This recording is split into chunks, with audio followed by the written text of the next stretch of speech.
بسم الله الرحمن الرحيم نحمده ونصلي ونسلم على رسوله الكريم أما بعد عن أبي هريرة رضي الله تعالى عنه قال أخذ الحسن بن علي رضي الله تعالى عنهما تمرا من تمر الصدقة فجعلها في فيه فقال النبي صلى الله عليه وسلم كخ كخ ليطرحها ثم قال أما شعرت أن لا نأكل الصدقة أو كما قال عليه الصلاة والسلام۔ حضرت ابو ہریرہ رضی اللہ تعالی عنہ سے مروی ہے کہ حضرت سیدنا حسن بن علی رضی اللہ تعالی عنہما انہوں نے صدقے کی کھجوروں میں سے ایک کھجور لے لی اور اسے اپنے منہ میں ڈال لیا۔ آپ صلی اللہ علیہ وسلم نے فرمایا تھو تھو، یعنی اس کو نکال دو۔ پھر فرمایا کہ تمہیں کیا معلوم نہیں کہ ہم لوگ صدقہ نہیں کھاتے؟ سیدنا حسن بن علی رضی اللہ تعالی عنہ یہ آپ صلی اللہ علیہ وسلم کی حیات طیبہ میں بچے تھے، کچھ لڑکپن میں داخل ہو گئے تھے لیکن بالغ بہرحال نہیں ہوئے تھے۔ تو یہ آپ کی خدمت میں چونکہ موجود تھے اور صدقہ یعنی زکوٰۃ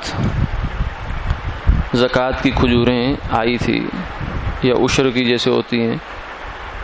واجب صدقہ یا زکوٰۃ دونوں کا حکم ایک ہے۔ تو ان میں سے ایک کھجور پکڑ کر بچے ہونے کے ناطے انہوں نے منہ میں رکھ لی۔ تو آپ صلی اللہ علیہ وسلم نے فرمایا کہ تھو تھو کرو، نکالو، اس کو نکالو، اس کو باہر پھینک دو۔ اور پھر یہ فرمایا کہ کیا تمہیں معلوم نہیں کہ ہم لوگ صدقہ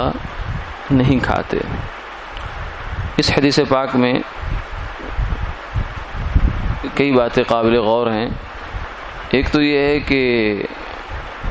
سادات کے لیے صدقے کا کیا حکم ہے، تو اس سلسلے میں دوسری احادیث کی روشنی میں جو حکم ہے وہ یہ ہے کہ بنو ہاشم جن میں سے آل عباس بھی ہیں، سیدنا عباس ابن عبد المطلب رضی اللہ تعالی عنہ، اور آپ صلی اللہ علیہ وسلم کے دوسرے جو چچا ہیں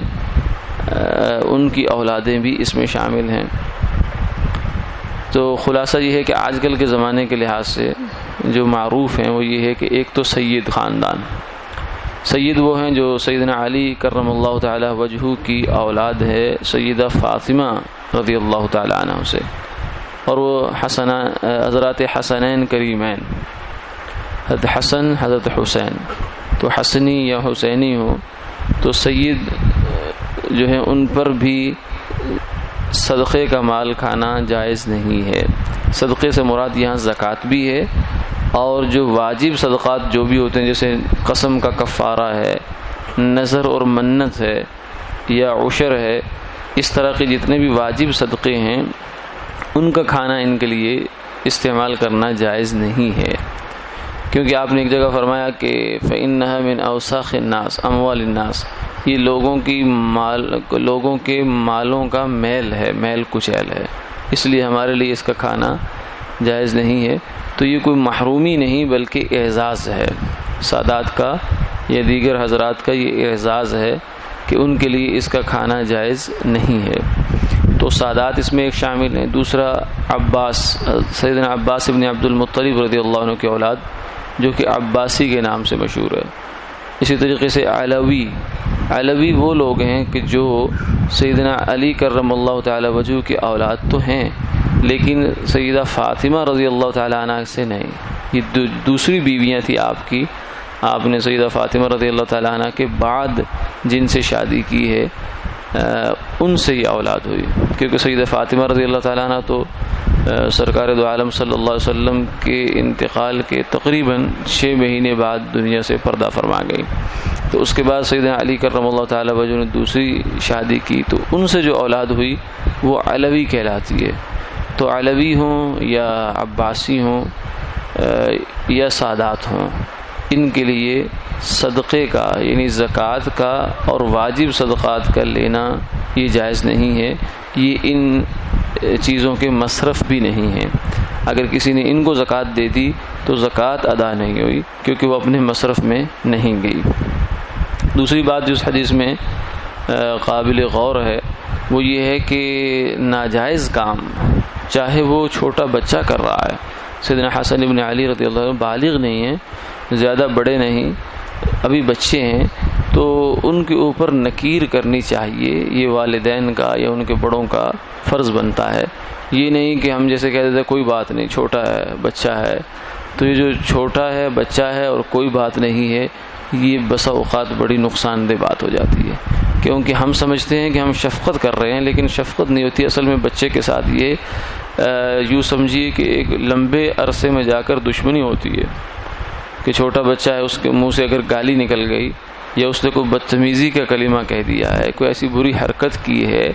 تو ہم محض پیار کی وجہ سے، محبت کی وجہ سے نہیں، کوئی بات نہیں، چھوٹا ہے، چھوڑ دو اس کو، تو یہ بات غلط ہے۔ اس لیے کہ ہمارا بچہ سیدنا حسن ابن علی رضی اللہ تعالیٰ عنہ سے زیادہ لاڈلا نہیں ہو سکتا، وہ تو اللہ اور اللہ کے حبیب کے لاڈلے ہیں،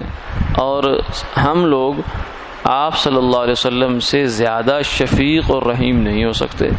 تو جب آپ نے ایک غلط بات پر ان کو ٹوکا ہے اور بلکہ فرمایا کہ نکالو منہ سے نکالو، حالانکہ بچے کے منہ میں گئی ہوئی چیز اس کو نکلوانا یہ بظاہر ایک بڑا عجیب سا عمل لگتا ہے، لیکن یہ حقیقت میں عین رحمت ہے۔ تو اسی طریقے سے ہمیں بھی اپنے بچوں کی تربیت میں اس بات کا خیال رکھنا چاہیے، یعنی ہماری شفقتیں حضور کی شفقتوں سے بڑھ نہیں سکتی، ہم ان سے زیادہ رحیم اور شفیق نہیں ہو سکتے۔ تو بچوں کی، اولاد کی تربیت میں اس بات کا بھی خیال رکھنا چاہیے۔ اللہ تعالیٰ عمل کی توفیق عطا فرمائے۔